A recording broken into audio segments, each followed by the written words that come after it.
spiritual holistic life coach with LifeGrove Media, and I'm back here today to help you transform your life with awareness. And if you're just tuning in, I really encourage you to go back and check out the other episodes I did on awareness. This one is actually the finale.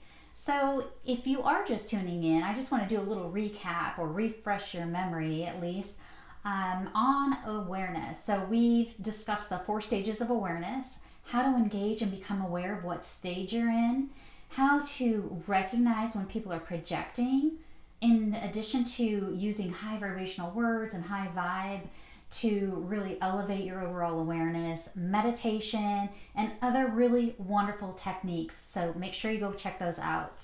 Otherwise, if you're just tuning in, I want to ask you if this has ever happened to you. Because today we're going to talk about perception, and we're going to talk about oneness and how that all comes together.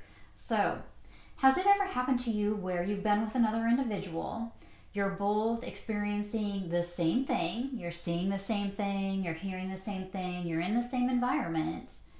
However, one of you has a completely different perception of what just took place.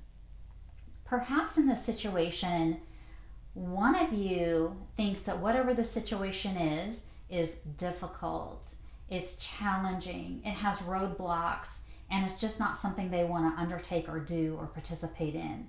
Well, the other one sees possibility, sees opportunity, sees ways that you can overcome, and you just need to get over those barriers and it will be a wonderful outcome. So you have 2 totally different perceptions of the same situation. It happens all the time.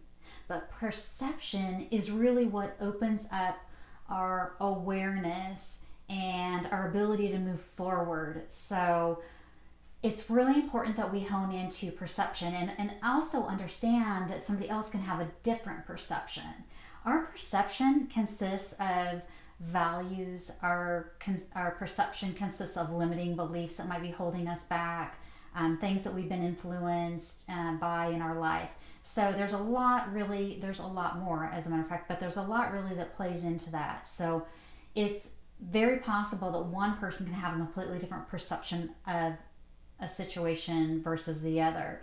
And that's where awareness comes into play. You can pick that up. You can understand that, hey, somebody else may have a completely different sense of perception than I do. And that's where awareness is really key. So again, our beliefs, our experiences, what we see, what we feel, all of those factor into our overall perception and awareness. Now also I want to move into a little bit more about possibilities and opening up more possibilities in your life and being really courageous. Our awareness can help us with that. Often what is holding us back in our life is actually the ego. Yes, the ego. The ego is actually that little crazy voice in your head that's generally telling you things, believe it or not, that you can't do, that is fearful, that is going to stop you from moving forward. Often people think the ego is all about, well, what we can do. And actually it's quite the contrary. It's often more, it's that roadblock for us. But when we really practice the tips and techniques that I talked about in the last few videos, and we become more aware, then we tune into that ego. We hear it. We can shut it down. We can recognize that's just the ego speaking, and we need to move through it and conquer our fears and beliefs. So it really opens up to a greater possibility of abundance in our life. It allows us to know that there's more greatness available to us in our life. So the more that we become familiar with our ego, we can learn to shut it down quicker and actually, learn how to dissect those thoughts and move forward on to greatness. So why is the ego important? Because it's often that chatter in our mind that clouds us of awareness. It's what blocks us from seeing what reality truly is.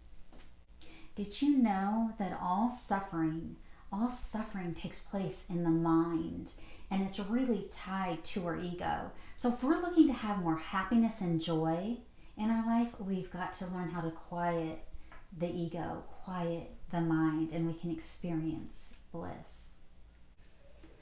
As we quiet the ego, as we tune into awareness, we begin to experience oneness. And oneness is like the ultimate bliss. It's amazing.